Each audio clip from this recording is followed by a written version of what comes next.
Canada is harboring terrorists and fugitives, and we don't know where they are. They're missing. Canada has an overpopulation problem. Canada has a job shortage problem, which coincides with the overpopulation problem. Canada is recognizing terrorists around the world and giving them a voice. Canada is on the verge of bankruptcy. Canada sucks. Yeah, that pretty much sums up this entire video for the TLDR. Too long didn't read. It's just a whole bunch of not so good news, which seems to be the norm these days with Canada. I don't actually remember when we had a smidge of good news. Maybe in a previous video. Actually, one of my last videos, at the very end, we talked about how Saskatoon or Saskatchewan is working on getting nuclear energy in the province. That's like the only good news that I can really think of. So yeah, I hope you stick around for the full thing because there's a lot to take a look at in this video. Welcome back to the channel. Welcome back to another video, everybody. Before you get into it, I do want to encourage you all to subscribe and like the video. I normally say like the video and subscribe, but I changed it up to throw you guys off guard. Did it work? Did you subscribe and like the video? Because I don't say it to be annoying. I say it because 60-70% of you guys are actually reoccurring viewers who are not subscribed. So let's just shut me up. Do what my wife wants most, for me to just shut up, and then we can all move on. But with all jokes aside, without further ado, let's get into this video. Starting off with the fact that an ultra-massive asteroid on possible collision course with the moon may trigger destructive meteor shower on Earth. Yeah, that's not really the way I want to start a video, but hey, it matches the theme of this video. Also, YouTube is rolling out AI in the US to detect if users are actually under 18. It ignores the stated age and applies restrictions to users it suspects are teens, which is interesting and also kind of weird and creepy, but good and bad. I don't know. I'm a little bit confused on that one. Then you have the Canada National Exhibition in Toronto, the CNE, has received 54,000 job applications to fill 5,000 summer jobs. A new record as Toronto unemployment rate approaches 9%. Our largest city in Canada, one of the largest in North America, one of the largest, it's up there. It has a 9% unemployment rate. What the fuck are we even doing? Remember that meme of Donald Trump going, they don't know what the fuck they're doing? That just like blanket across the board kind of basically depicts Canada. Then we got to talk about the Christian singer who came from America and is being canceled in Canada, but it's Uno reverse card. He's soaring in popularity. Well, the BC Premier, David Eby, whom we love so much, we love you, David Eby, had this to say about Sean Foich. Premier, I just wanted to ask your reaction to an American singer, Sean Foich, who is affiliated with the MAGA movement in the U.S.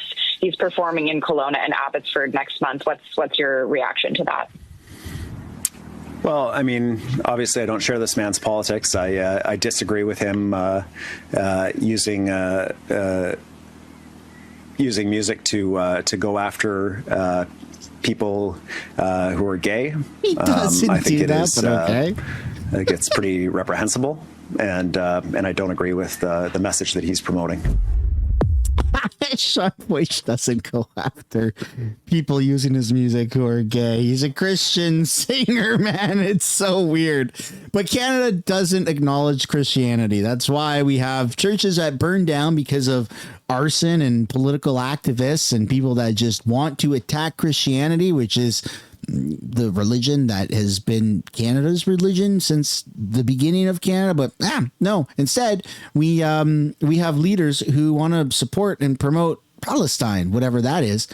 For those who missed it, here's a very short clip of Mark Carney saying that Canada is going to recognize Palestinian state, but not today, not tomorrow, only in September.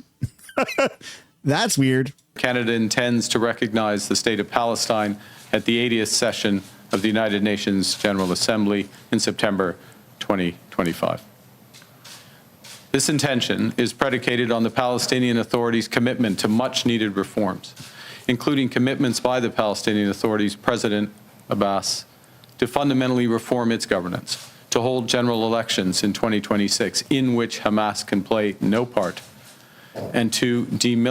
Yeah, good luck with that one. I mean, Hamas is like, isn't that supposed to be a lot of people there. How are you gonna fish them out, right? How are you gonna make sure that they're not intertwined in the democratic process? Militarize the Palestinian state.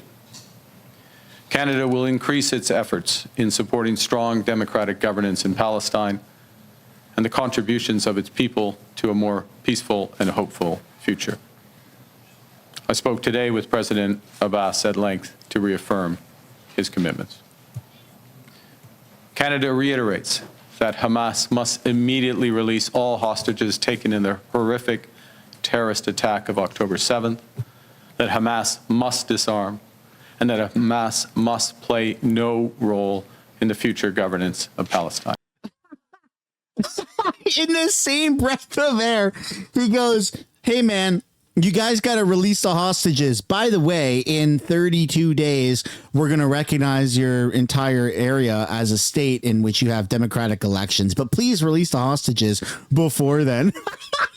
That's just so freaking crazy. This is insane. I've never seen anything like this in the history of paying attention to the news in Canada.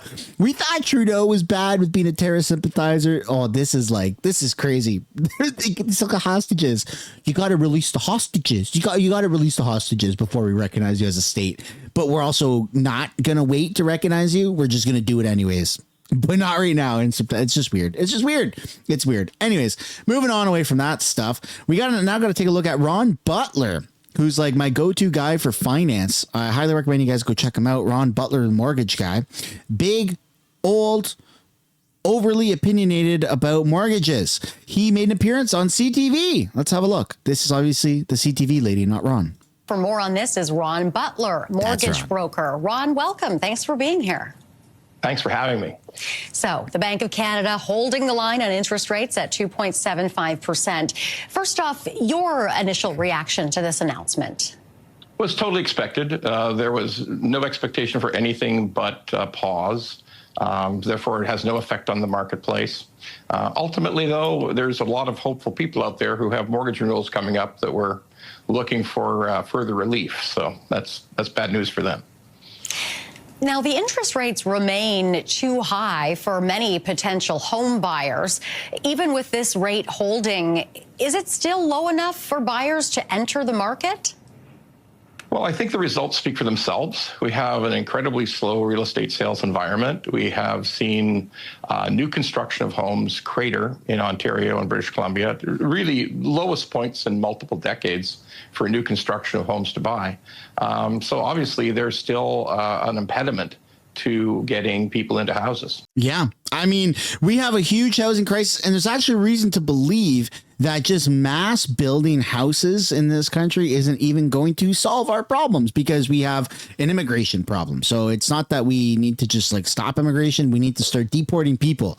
And I mean, there's people that are in the crosshairs for deportation and they've gone missing. This is wild, ladies and gentlemen.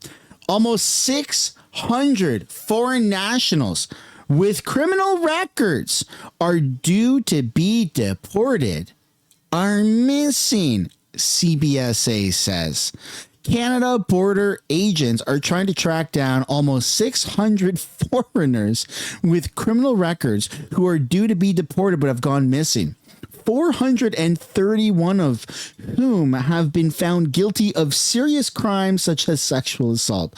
Figures from the CBSA show that 1,635 foreign nationals guilty of committing crimes in Canada are currently facing deportation, but 599 of them have failed to attend deportation proceedings and have been placed on the agency's wanted list. Of those 599, 315 have been evading deportation for more than 3 years. Another 46, according to CBSA figures obtained by the Globe and Mail, have been evading the authorities for more than 2 years. Of the foreign nationals due to be deported, 401 are serving a prison sentence and must leave the country after they get out of custody. Now, here's the problem with liberal logic. You're going to have them come out of jail, and once they get out of custody, so they're going to go from jail out into the public, and then they're going to have a hearing to go and face their deportation, right? A deportation hearing. And are they going to show up? Probably not, because why would you? If you're a criminal in this country, you are living the high life. I mean, you just get let out on bail, you get money, probably, who cares? You do whatever you want. This is insane. Not only do we have an immigration problem, we've got actual bad people that are on wanted lists by our government who just go missing. And what does Canada do? They sweep it under the rug. Have you heard about this story? That happened a few days ago. I actually meant to cover it in a previous YouTube video and I forgot about it, but I dug it up and I was like, let's just wipe the dust off this one, because I feel like it's not really out there much. Yeah, we've got criminals loose on the streets that are supposed to be deported, and it's not like breaking news. Kind of weird, but hey, at least we're recognizing Palestine as a state or whatever. Then you've got Canada's Islamophobia envoy says that the Middle East war is bringing back anti-Muslim tropes from 9/11. And you can see people are pissed off with this article. 161 likes from CTV. 646 comments, 5 times the amount of comments as likes. Absolutely insane. And it's all, I mean, like this, who gives an F? I don't give a single fuck that a bunch of freeloading disruptive Muslims who refuse to assimilate, think they're superior to us, feel uncomfortable, they don't belong. And I mean, most of the comments are similar to that in varying language. I personally said this: movies teach us that they are the bad guys. Our military teaches troops that they are the bad guys. And things like 9/11 show us that some of them are the bad guys. How do you suggest we move forward to change the narrative? And it's just kind of, it's just weird. I get that not all Muslims are bad. I get it. I mean, it's like now you get into like religious conflict, and I get it. And one of the beautiful things of Canada is the fact that people from different backgrounds, races, religions can come to Canada and feel welcome. And, you know, hopefully they assimilate. They partake in Canada's culture, which is now defined as multiculturalism. Kind of weird, but whatever. It is what it is. So what do? Do you just ignore other cultures and focus on only white people? No, I don't think that. I mean, I grew up in a multicultural environment. I grew up with a lot of black people, brown people, Asian people, the whole shebang, with a bunch of, you know, different religious backgrounds, different colors, the whole spectrum. And I was in Toronto and I was okay with it. But the problem now is it's like overwhelming, right? So there was a time where Canadians were majority and immigrants were minorities. And it's, the pendulum is now kind of shifting. You're seeing it in Europe, you're seeing it in the UK, and it's weird to talk about it because then you get labeled as like a racist or this ist or that ist. And it's just weird. So I want to pass the question off to you. What do we do about this? How do we get ourselves out of this situation? Let me know what you guys think down below in the comments. And then we got to talk about the latest and greatest between Canada, America, and KUSMA, because, well, trade deal is supposed to happen and we are not showing up to the negotiation table. Canadian exports that comply with the free trade agreement get a carve-out from those border security tariffs. Right now, they're set at 25%. But what is and what isn't compliant, that can lead to some big questions. Joining us from Washington with the answers is the wonderful Mike Crawley. Mike, walk us through the exemptions for KUSMA-compliant goods. We talk about that phrase so much, KUSMA-compliant, but walk us through the exemptions. Yeah, and Katie, I know that you know this stuff probably better than anybody else in Canada, but for all of us who haven't been following it quite so closely, let's do a quick breakdown, basically, of the different tariffs that are in place on Canadian exports to the U.S. right now. And we're going to start with the tariffs on certain sectors. So there's the steel and aluminum tariffs. That's the biggest number right now, 50%, and that's a global tariff, not just on Canada. There's also a tariff on the non-U.S. content of assembled assembled automobiles. That's 25%. Now, unfortunately, for this category of tariffs, that exemption under the Canada-US-Mexico Agreement, or KUSMA, that exemption doesn't help, at least not as things stand right now. Then there's, though, the tariff that applies to everything else. This is what you refer to as the border security tariff. Sometimes people call it the fentanyl tariff. This is the one that Trump imposed back in March when he declared that fentanyl trafficking across the northern border was a national emergency.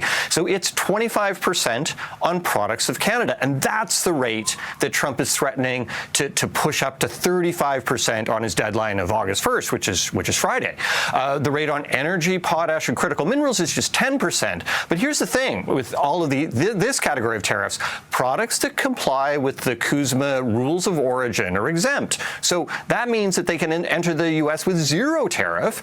And according to an analysis by RBC Economics, you're talking nearly 90% of the value of Canadian exports to the U.S. can qualify for that exemption. So look, the exporting companies, they got to do some paperwork, they got to jump through some hoops to get this exemption, but it is there for the taking, and it is a really big deal for Canada. All right, Mike, you mentioned this KUSMA exemption applies to the tariff that Trump is threatening to raise it. Right now it's at 25%. On Friday, it could go up to 35% if there's no new deal by then. So when you factor in the exemption, how does Canada's situation shape up against the tariff deals that Trump just reached with the European Union and Japan?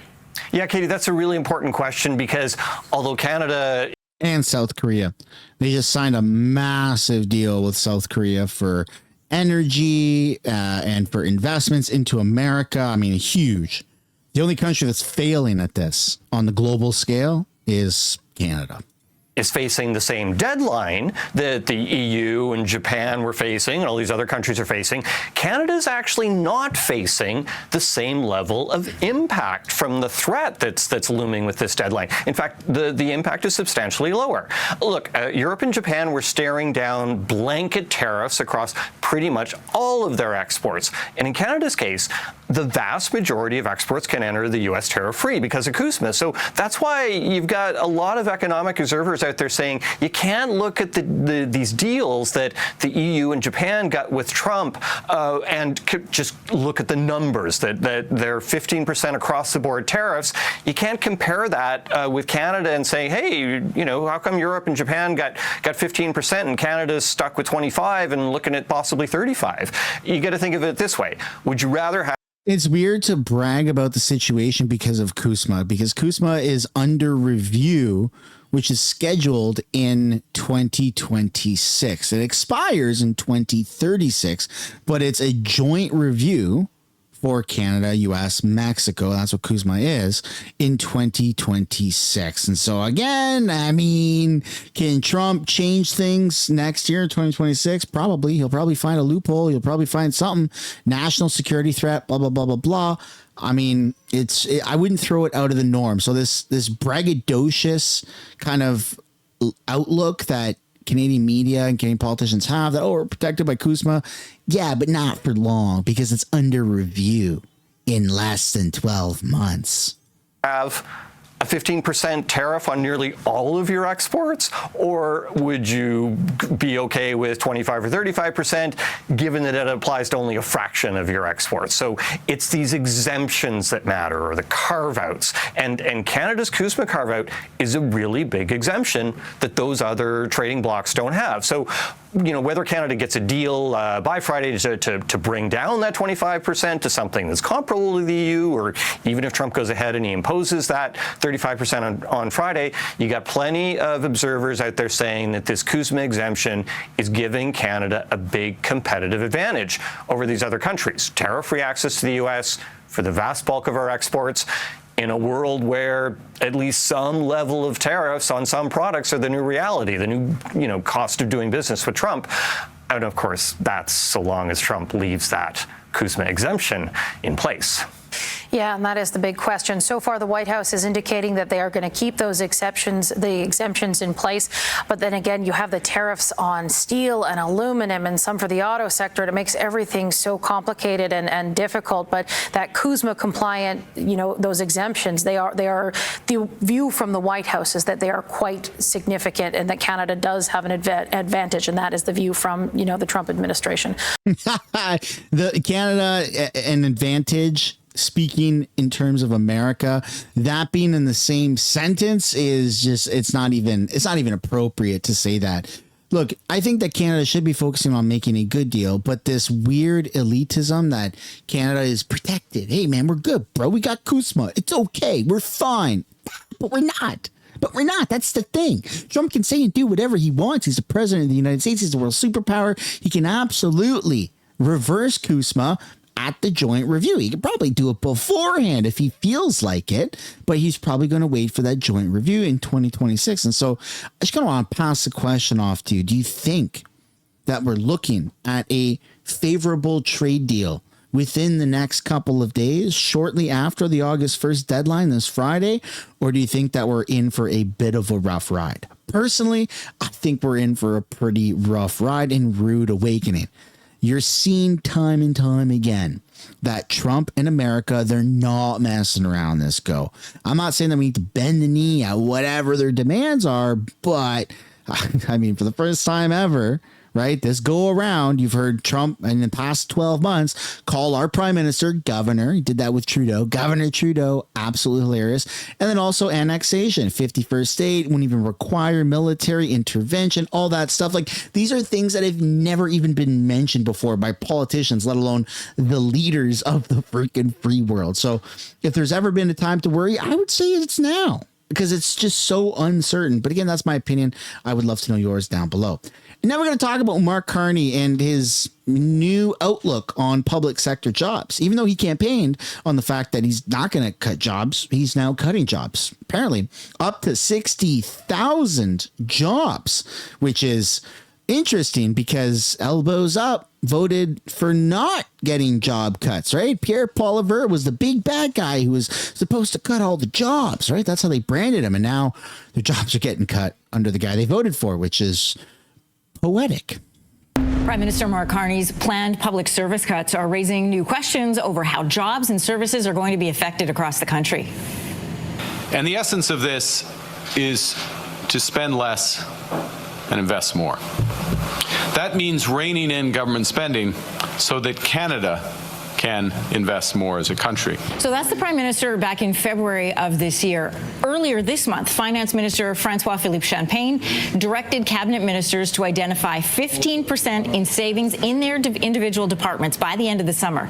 That would total $25 billion overall. So a new report from the Canadian Centre for Policy Alternatives estimates that by 2028, up to 67,000 public service jobs could be lost over the next 3 years. So for more this morning, we're joined from Ottawa by the report's author, David McDonald, senior economist at the Canadian Centre for Policy Alternatives. Good morning. Good morning.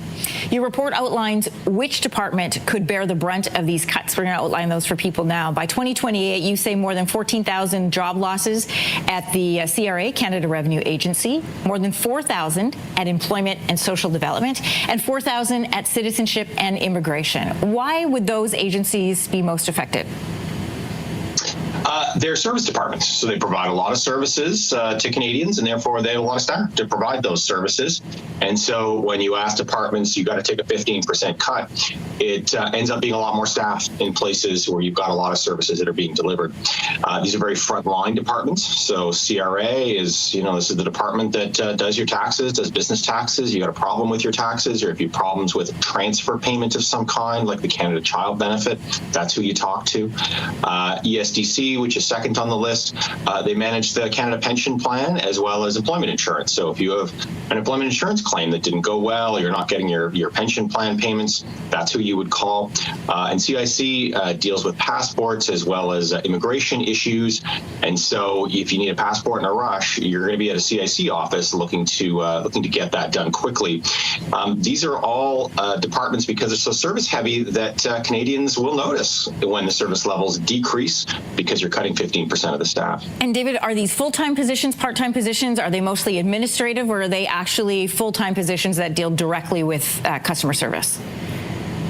Well, I'm calculating this on a full-time equivalent basis. What would likely happen in terms of the cuts is there'd likely be bio packages for older workers to leave. And then there are what's called, term contract positions where you're not there on a full-time, long-term basis. Folks often string those together to make a full-time job, but those would likely be the first to go. And then it would start to eat into the indeterminate positions. These are sort of full-time, ongoing positions, and so there'll likely be a couple steps to this process. I mean, at this point, we don't have the details of exactly which program lines would be cut. The departments have been asked to produce plans. They're presently working hard to produce those plans. They're going to bring those back at the end of the summer. Yeah. We'll have a budget probably in September or October, and we may have more details at that point as to which departments are going to see the full 15%. There are some departments that are protected, like defense and the RCMP, but we'll really have to see probably in the fall which departments are hit. We're going to get to how AI works into this in a moment, but first, your report breaks down where in Canada these job losses occur. No surprise, you're predicting 45% of job cuts would be in Ottawa and Gatineau. That's really the hub of where a lot of these government agencies reside, so they have more employees there. But how will public service workers in other parts of the country be affected? Yeah, so if we pull out just Ottawa and Gatineau, as you say, it's about 24,000 positions there. There'd be an additional 8,000 or so positions across the rest of Ontario outside of Ottawa. In Quebec, there'd be another 6,000 positions in addition to any job losses in Gatineau, with the rest of the job losses kind of being distributed throughout the country. We will have to see in the fall budget or at some other update point which departments are targeted at this point. This calculation is based on 15% of staff as it exists, in their projections of the 25-26 projections. And so once we get more details about program lines and specific departments, then it'll be easier to figure out what the service impacts would be, but also where the job losses would be. Right. This comes at the same time as we know the Liberal platform pledges to increase the use of AI in public service, under the guise of it is a better use of your tax dollars. It creates what they would call efficiencies. And that raises some questions, of course, about the looming cuts. What are your concerns when you look at the increased use of AI? Yeah, AI can be useful in some cases. It's not useful when it's doing critical things like telling you whether you should take a particular deduction on your taxes or not. It's happy to make things up. And so what we don't want is a situation where instead of a person, when you call a CRA hotline, somebody picks up right away, but it's an AI bot. And they'll tell you whatever you want to hear. And that becomes a real problem. I don't know how I feel about the example of CRA, because right now we don't even have very good access to CRA. You can call right when they open and you're still going to be put on hold for 30 minutes or an hour. It's absolutely disgusting. And we all know what's on the other end of that phone call, right? We all know. We all know. It's with all our phone companies, internet providers, everything. It's bizarre. It's bizarre. So I think anything to update that system and make it more modern is good. Is cutting people's jobs with AI good?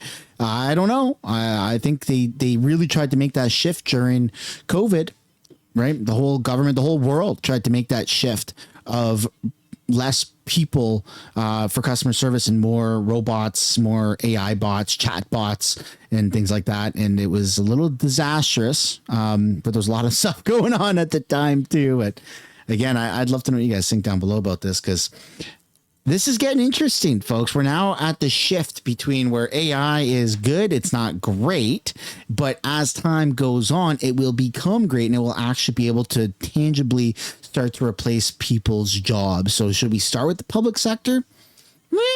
I don't know. We're going to have to wait and see, but I'd love to know what you guys think down below about the 60,000 potential public sector jobs that are going to be cut in the next several years. Do you support that? Do you not support that? Let me know your reasonings down below.